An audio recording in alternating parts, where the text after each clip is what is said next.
আমাদের সমাজের মানুষ বর্তমানে একপাক্ষিক কথা শুনে এবং বিচার করে। বর্তমানে বেশিরভাগ পরিবারেই এসপি পলাশ সাহার মতো অশান্তিতে জড়িত। এছাড়া বিভিন্ন ওয়াজ মাহফিলে পিতামাতার হক সম্পর্কে বলা হলেও সন্তানের হকের ব্যাপারে বলা হয় না। আমার পরিবারও এরকম একটি পরিস্থিতি। প্রতিদিন কাজ শেষ করে বাসায় গেলে মা স্ত্রীর বিরুদ্ধে এবং স্ত্রী মার বিরুদ্ধে নালিশ করেন। এছাড়া আমার আয়ের সকল অর্থ আমার মায়ের হাতে না দিলে উনি এগুলো নিয়ে বিচার সালিশ করেন। এক্ষেত্রে আমার করণীয় কি? উল্লেখ্য যে আমি আমার পিতামাতা এবং স্ত্রীর হক আমার জ্ঞান অনুযায়ী যেটুকু জানি আদায় করার চেষ্টা করি এবং বিচারের ক্ষেত্রে আমি সম্পূর্ণ নিশ্চুপ থাকি, কারো পক্ষেই কথা বলি না। খুবই গুরুত্বপূর্ণ একটি প্রশ্ন। আমাদের সমাজ এবং পরিবারগুলো দিন দিন ভয়াবহ থেকে ভয়াবহতর হয়ে উঠছে। বিশেষ করে বউ শাশুড়ি যে দ্বন্দ্ব, এই দ্বন্দ্বটি বিভিন্ন পরিবারে বেশ প্রকট আকার ধারণ করে। এর কারণ কি আর প্রতিকারের উপায় কি? দেখুন, এদেশ যেহেতু সংখ্যাগরিষ্ঠ মুসলিমদের দেশ, বেশিরভাগ মানুষের দেশে মুসলমান এবং অন্য ধর্মাবলম্বী যারা আছে, হিন্দু বা অন্যরা, তারাও দিন শেষে ধার্মিক। তার ধর্মের ব্যাপারে তিনি যথেষ্ট শ্রদ্ধাশীল এবং সিরিয়াস। এটাই হলো এদেশের মানুষের বাস্তবতা। এদেশের ধর্মীয় যে বিধিবিধান আছে, সেই বিধিবিধানগুলো যদি আমরা চর্চাটা ভালোভাবে করি এবং সেগুলো চর্চা করার পরিবেশ যদি আমাদের দেশে থাকে, তাহলে এই জাতীয় সমস্যাগুলো সমাধানের পথ সবচেয়ে সহজে বের করা যাবে। কোরআন এবং হাদিস মায়ের বেশ কিছু অধিকারের কথা বলেছে, আবার মায়ের কিছু কর্তব্য দিয়েছে। ঠিক যেমনি ভাবে বাবার কিছু অধিকার আছে, আবার বাবার কিছু কর্তব্য আছে। একইভাবে স্বামী স্ত্রী পরস্পরের প্রতি অধিকার যেমন আছে, আবার কর্তব্য আছে। আমরা অধিকারের ব্যাপারে যতটা সচেতন, কর্তব্যের ব্যাপারে ততটা সচেতন না। আল্লাহ সুবহানাহু ওয়া তাআলা কোরআনে কারিমে বলেছেন, ওয়ালাহুন্না মিসলুল্লাযী আলাইহিন্না। মেয়েদের কিছু অধিকার যেমন আছে নারী হিসাবে, আবার তাদের কিছু কর্তব্যও আছে। অতএব যেমন কর্তব্য আছে, অধিকারও তেমন আছে, দুইটাই আমাদেরকে খেয়াল রাখতে হবে। বেশিরভাগ মায়েরা মনে করেন সন্তান হিসাবে দুনিয়াতে এসেছে আমার ছেলে আমার মেয়ে, অতএব তারা মরণ পর্যন্ত আমি যা বলবো সেই কথা মোতাবেকই চলবে। সন্তানদেরও যে কিছু স্বাধীনতার জায়গা আছে, তাদের যে কিছু অধিকারের ব্যাপার আছে, এটা বেশিরভাগ মা বাবারা আমাদের সমাজ বাস্তবতা বোঝার চেষ্টা করেন। এই জন্য যিনি চিঠিটা লিখেছেন তিনি সঠিক লিখেছেন যে বাস্তবে আমাদের দেশে মা বাবার অধিকার সম্পর্কে অনেক বলা হলেও সন্তানদের অধিকার বা সন্তানদের প্রতি মা বাবার কর্তব্যের কথাটা সেভাবে বলা হয় না। আলহামদুলিল্লাহ, এই বিষয়ে আমাদের একটা দীর্ঘ ভিডিও অনলাইনে আমাদের ইউটিউব চ্যানেলে, অন্যান্য সোশ্যাল মিডিয়ার প্ল্যাটফর্মে আমাদের আছে, যেখানে আমরা সন্তানের প্রতি বাবা মার কর্তব্য বা সন্তানের অধিকারগুলো কি কি সেগুলো আলোচনা করেছি এবং এগুলো আলোচনা আরো বাড়াতে হবে। সন্দেহ নেই যে সন্তানের অধিকারের তুলনায় বাবা মার অধিকার বেশি, এই জন্য সে আলোচনাটা বেশি হবে, এটা অস্বাভাবিক নয়। কিন্তু সেটাই শুধু হবে আর সন্তানদের কোনো অধিকারের কথা আলোচনা হবে না, বাবা মারা জুলুম করবেন, সেটা কখনো হতে পারে না। মা হিসাবে বাবা হিসাবে সন্তানের মধ্যে জুলুম করলে তার বিচারও আল্লাহ তাআলা করবেন। এটা গুরুত্বপূর্ণ একটা বিষয়। আর বউ শাশুড়ির দ্বন্দ্ব মূলত হয়ে থাকে এই জন্য যে পরস্পরের প্রতি আমাদের করণীয় বা কর্তব্য সম্পর্কে আমরা জানি না। একটা সন্তান যখন প্রাপ্তবয়স্ক হয়, সে যখন উপার্জন করে, তার সকল টাকার পয়সা এনে মায়ের কাছে দিতে হবে, বাবার কাছে দিতে হবে, তারা যা খুশি করবে না, শরীয়ত এটা বলে না। শরীয়ত বলে সম্পদ যে উপার্জন করেছে এর ব্যাপারে অধিকার একমাত্র তার। হ্যাঁ, উপার্জিত সম্পদ থেকে মার চলার জন্য, মার বেঁচে থাকার জন্য, সুস্থতার জন্য, চিকিৎসার জন্য যেটা প্রয়োজন সন্তান হিসাবে সাধ্য অনুযায়ী, মায়ের নিজের না থাকলে বা দেওয়ার মতো ব্যবস্থা না থাকলে অবশ্যই সন্তানকে সেটা বহন করতে হবে। আর স্ত্রীর সর্বাবস্থায় স্বামী হিসাবে স্ত্রীর ভরণ পোষণ এটার ব্যবস্থা করতে হবে।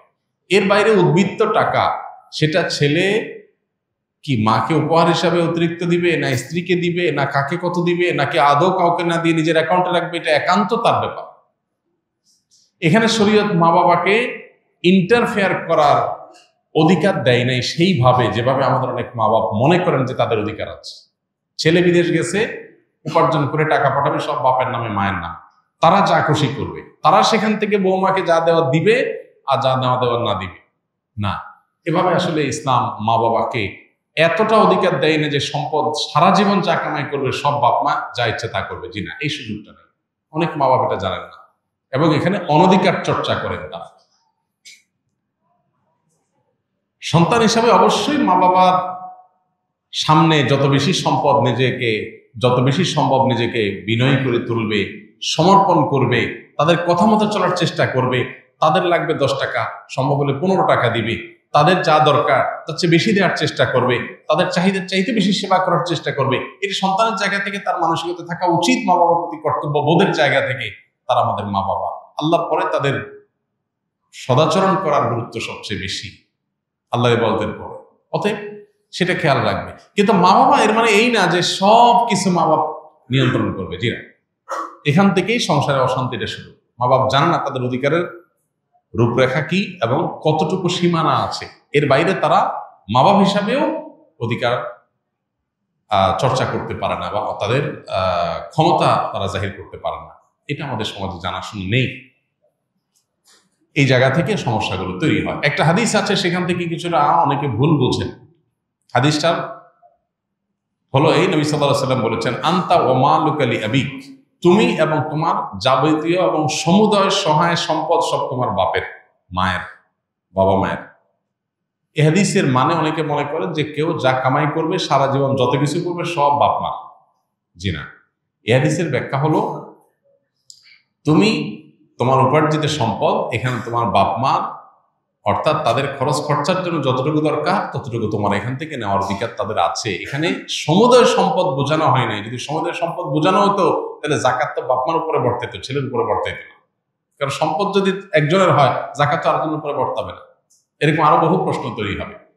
এই জন্য এই হাদিসটার ব্যাখ্যা আমরা অনেকে ভুল বুঝি এবং এর ফলশ্রুতিতে অনেক মা বাপ একটু বাড়াবাড়ি করেন, সীমালঙ্ঘন করেন এবং সেক্ষেত্রে স্ত্রীর সাথে ছেলের দূরত্ব তৈরি হয়। এগুলো আমাদের ব্যালেন্স করতে হবে। এবং একইভাবে আপনার সম্পদের ব্যাপারে স্ত্রীরও এই মানসিকতা থাকতে হবে যে স্বামী তার উপার্জন করার পর আমার ভরণ পোষণ ঠিকঠাক মতো দিচ্ছেন কিনা। যদি দেন, এরপর বাকি সম্পদ তিনি কি করবেন, তিনি কি তার মাকে দিয়ে দিচ্ছে অতিরিক্তটা, না ভাইকে দিয়ে দিচ্ছে, বোনকে দিয়ে দিচ্ছে, এটা একান্ত তার ব্যাপার। আমার এটা নিয়ে মাথা ঘামানোর দরকার নাই, হেডেক নেওয়ার দরকার নেই। বেশিরভাগ মহিলাই অহেতুক পেরেশানি করে নিজেও কষ্ট পায়, সংসারটাকে অশান্তি করে।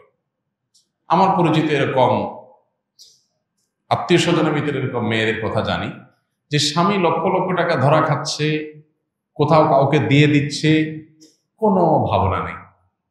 আমার তো এটা দেখার দরকার নেই। আমার দেখা দরকার হলো যে আমার ছেলে মেয়ে এবং আমার ভরণ পোষণের ব্যবস্থা সে করছে কিনা। সেটা যদি সে না করে, আমার অধিকার যদি সে খর্ব করে, সেগুলোও যদি সে মানুষকে দিয়ে দেয়, তাহলে অবশ্যই আমি সেখানে দাবি তুলব, যথাযথ নিয়মে আমি আর্গুমেন্ট করব। কিন্তু আমি আমারটা যথাযথ পাচ্ছি, আর দরকারটা কি? বেশিরভাগ মহিলারা স্বামীকে চায় কবজার ভিতরে আনতে, কন্ট্রোলের ভিতরে আনতে, যে আমার কথা উঠবা, আমার কথা বসবা, আমার কথা এদিক ঘুরাবা, আবার এদিক ঘাড় ফিরাবা। এই যে স্বামীকে গোলাম বানাতে চায়, এটা আরেক সমস্যা। তাহলে একদিক থেকে মা বাপের সমস্যা, আরেক দিক থেকে বইয়ের সমস্যা। এই সমস্যাটা কেন হয়? কারণ তার কতটুকু অধিকার আছে এটা সে জানে না। তার যতটুকু অধিকার আছে তিনি তার চাইতে আরো বেশি খাটাইতে চেষ্টা করেন। এটাই হলো একটা ভুলের জায়গা। দাম্পত্য জীবনের সুখ শান্তির জন্য এই জিনিসগুলো অনেক গুরুত্বপূর্ণ। এই জন্য বিয়ের আগে ট্রেনিং হওয়া দরকার। সন্তানকে ছেলে মেয়ে করে বিয়ে করাবেন, সেখানে কি করবেন কি না করবেন, কোথায় অধিকার খাটাতে যাবেন, কোথায় খাটাতে যাবেন না, এগুলোর উপর ট্রেনিং হওয়া দরকার। আমার অনেক দিনের স্বপ্ন ইনশাআল্লাহ এরকম একটা ট্রেনিং ডেভেলপ করার, যে বিবাহ ইচ্ছুক ছেলে মেয়েরা এই ট্রেনিং করবে। ডে লং ট্রেনিং হবে, পাওয়ার পয়েন্ট প্রেজেন্টেশন হবে, যে তারা দাম্পত্য জীবনকে সুখী করবার জন্য তাদের কোন কোন পলিসি পদ্ধতি অবলম্বন করতে হবে, চ্যালেঞ্জগুলো কিভাবে ওভারকাম করবে, এই সব বিষয়গুলো থাকবে। ইনশাআল্লাহ খুব শীঘ্রই আমরা এটা হয়তো ঘোষণায় যাব এবং এই ট্রেনিংটা শুরু করব। তো আমাদের বাসা বাড়িতে যে অশান্তিগুলো আছে, যে কলহগুলো আছে, আল্লাহ তাআলা সেগুলোকে দূর করার তৌফিক দান করুন। সবাইকে যার যার অধিকার, সবাইকে যার যার করণীয়গুলো আদায় করার তৌফিক দান করুন। আমাদের বোনদের যারা স্ত্রী হয়ে কোথাও কারোর সংসারে আছেন, কারোর সাথে দিনাতিপাত করছেন, সেখানে নিজের অধিকারের চাইতে বেশি অধিকার খাটানোর চেষ্টা তার করা যেমন উচিত নয়, ঠিক একইভাবে মায়েদের বাবাদেরও উচিত নয় সন্তানের সম্পদ এবং উপার্জন করে অতিরিক্ত মাথা ঘামা। কোনো ছেলে বউয়ের পিছনে টাকা একটু বেশি খরচ করে, একটু বউ পাগল বেশি হয়, মা বাপ হিসাবে তাদের দায়িত্ব হলো সন্তান সীমা ছাড়ায় গেলে তাকে সুন্দরভাবে বোঝানো যে বাবা ব্যালেন্স করো, পরিমিত হও, হিসাব নিকাশ করো, অতি পাগল হয়ে যেও না। এরপর যদি দেখা যায় যে না ছেলে ভুল বোঝে বা বৌমা ভুল বোঝে, তো বাপ মা হিসাবে তারা তাদেরটা পাচ্ছে কিনা তারা দেখবে, বাকিটা নিয়ে মাথা ব্যথা করবে না, বরং আল্লাহর পরে হাওয়ালা করে দিবে। কারণ বিয়ের পর বিশেষ করে কয়েক বছর পর্যন্ত, একটা নির্দিষ্ট সময় পর্যন্ত এই পাগলামিগুলো ছেলেরা করে। এরপরে আস্তে আস্তে হুঁশ ফিরে আসে, মাথায় ব্যালেন্স হয়, তখন সে আর আগের মতো পাগলামি করে না। তো এই টাইমটাতে মা বাবার সহযোগিতা করতে হয়, হেল্প করতে হয়। মা বাবা এখানে এসে জোর খাটাতে গিয়া অশান্তি সৃষ্টি করে দিলে এই যে পলাশ সাহার মতো ঘটনাগুলো ঘটে, এই ঘটনাগুলো যেন আমাদের পরিবারে না ঘটে। আল্লাহ আমাদের মা বাবাদেরকে এবং স্ত্রীদেরকে সবাইকে যার যার দায়িত্ব কর্তব্যের সীমা রেখাটা বোঝার তৌফিক দান।